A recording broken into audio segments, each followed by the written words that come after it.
Hello बच्चों, आज हम इस वीडियो में प्रतिरोधों का समांतर क्रम संयोजन देखने वाले हैं। तो देर न करते हुए वीडियो को शुरू करते हैं। बच्चों, ये हमारे पास मान लें कई तरह के प्रतिरोध है, यानी कई प्रतिरोध है। मान लेते हैं ये हमारा पहला प्रतिरोध है, इसको नाम देते हैं R1। और ये हमारा दूसरा प्रतिरोध है R2।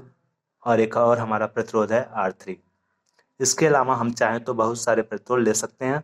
आपको एग्जाम्पल के लिए यहाँ पे 3 प्रतिरोध लिया गया है, R1, R2 और R3। अब समांतर क्रम संयोजन में क्या करते हैं, जितने भी प्रतिरोध हैं सबका एक सिरा, ये वाला इसका एक सिरा, इसका एक सिरा, एक पॉइंट से जोड़ देते हैं और दूसरा सिरा ये वाला, ये वाला, ये वाला एक दूसरे पॉइंट से जोड़ देते हैं। तो इस प्रकार का जो संयोजन होता है उसको बोलते हैं समांतर क्रम संयोजन। तो देखें कैसे इसको जोड़ेंगे समांतर क्रम संयोजन के लिए। तो मान लेते हैं ये हमारा पहला प्रतिरोध है R1। इसके बाद हमारा ये दूसरा प्रतिरोध है R2। इसके बाद ये हमारा तीसरा प्रतिरोध है R3। ये हमारे तीनों प्रतिरोध यहाँ पे ले चुके हैं। अब इसका एक सिरा उठाएंगे, इसका एक सिरा और इसका एक सिरा लाके एक पॉइंट पे फिक्स कर देंगे। ठीक है, इस तरह से लाके हम इसका एक एक सिरा एक पॉइंट पे फिक्स कर दिए, और जो दूसरा वाला सिरा है उसको ले जाकर किसी दूसरे पॉइंट पे हम क्या करेंगे, फिक्स कर देंगे इस तरह से। तो ये जो संयोजन होगा वह हमारा समांतर क्रम संयोजन कहलाएगा। यानी प्रत्येक प्रतिरोध का एक सिरा एक बिंदु पर हो और दूसरा सिरा दूसरे बिंदु पर हो, तो इस प्रकार का जो संयोजन होता है उसको बोलते हैं समांतर क्रम संयोजन। अब इसमें क्या करेंगे, एक बैटरी की सप्लाई देंगे। यहाँ से हम क्या कर रहे हैं, इसमें एक बैटरी जोड़ रहे हैं। ठीक है, यहाँ पे ये बैटरी का प्लस टर्मिनल और ये हमारा बैटरी का माइनस टर्मिनल, और ये हमारा प्लस टर्मिनल हो गया और ये माइनस। इस तरह से हम इसमें क्या कर दिए हैं, एक बैटरी को जोड़ दिए हैं। अब इसमें क्या होगा, प्लस टर्मिनल से करंट निकलेगा इस तरह से, और जब करंट इस पॉइंट पे आएगा, इस जंक्शन पे आएगा, तो यहाँ पे 3 सिरा है, एक ये, एक ये और एक ये।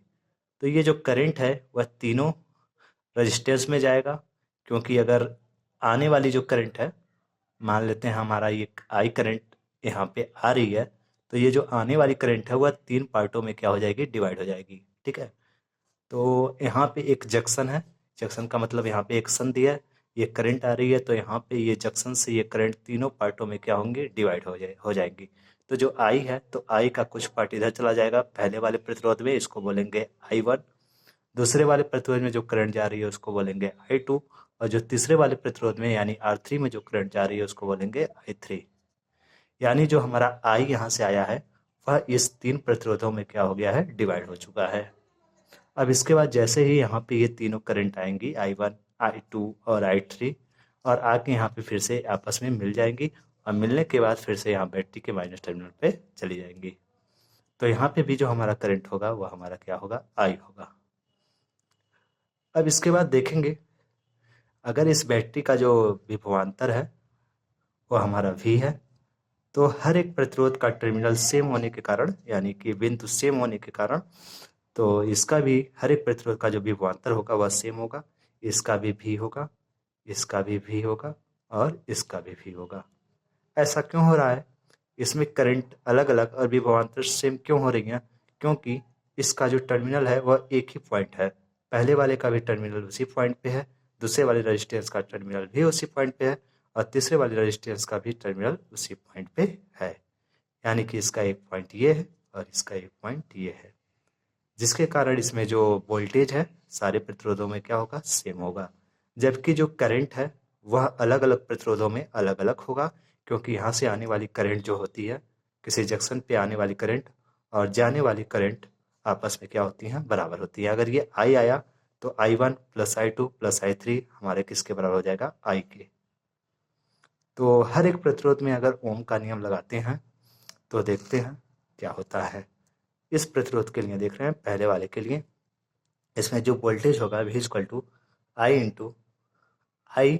आई इसमें R1 करंट आ रहा है, R1 रेजिस्टेंस में, लिखेंगे V equal to I1 R1। और यहाँ पे अगर हम I1 की निकालें, I1 की वैल्यू निकालें, तो I1 हमारा आएगा V बटे R1। इसी प्रकार हम दूसरे प्रतिरोध के लिए देखेंगे, ये हमारा पहले के लिए हो गया। इसी तरह अगर हम I2 निकालें तो I2 हमारा कितना आएगा, V/R2। इसी तरह हम I3 निकालना, यानी तीसरे वाले में कितने का करंट आ रहा है, तो ये हो जाएगा V/R3।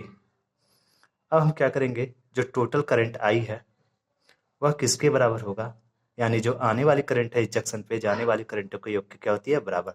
तो जो I होगा वह I1 प्लस I2 और प्लस I3 के क्या होगा, बराबर। तो यहाँ से I1, I2 और I3 की वैल्यू यहाँ पे पुट करेंगे, तो यहाँ पे हमारा आ जाएगा V/R1 plus V/R2 plus V/R3। और यहाँ पे जो ये हमारा नेट करंट है I, इस पूरे सर्किट के लिए ओम का नियम लगाएंगे। तो ओम के नियम से ये हमारा हो जाएगा I बराबर क्या होता है, या फिर ओम का नियम अगर देखेंगे तो V इक्वल टू होता है I/R। तो यहाँ से अगर हम I निकालना चाहें I, तो I बराबर हमारा हो जाएगा V/R। ये जो V होगा वह पूरा इस बैटरी का वोल्टेज होगा ये, और जो हमारा R होगा वह इस पूरे प्रतिरोध का नेट प्रतिरोध होगा, तुल्य प्रतिरोध होगा, ठीक है। तो यहाँ पर अगर इस I की वैल्यू लिखें तो V/R, V का मतलब पूरा बैटरी का वोल्टेज और R का मतलब पूरे परिपथ का तुल्य प्रतिरोध। तो यहाँ पे हम इस I की जगह रख सकते हैं V/R। तो यहाँ से हो गया हमारा V/R। ऊपर से भी हम कॉमन ले सकते हैं, V कॉमन लेने के बाद हमारा बचेगा 1/R1 plus 1/R2 plus 1/R3। अब यहाँ पे हमारा है V/R। अब यहाँ से ये भी इस V को कैंसिल करेगा, तो हमारा जो नेट प्रतिरोध आएगा 1/R, जो R है वो हमारा पूरा सर्किट का नेट प्रतिरोध है ये वाला, इक्वल टू होगा 1/R1 प्लस 1/R2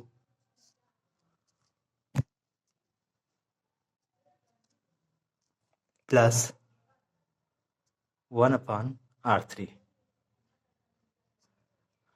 तो ये हमारा इस सर्किट का टोटल नेट प्रतिरोध होगा।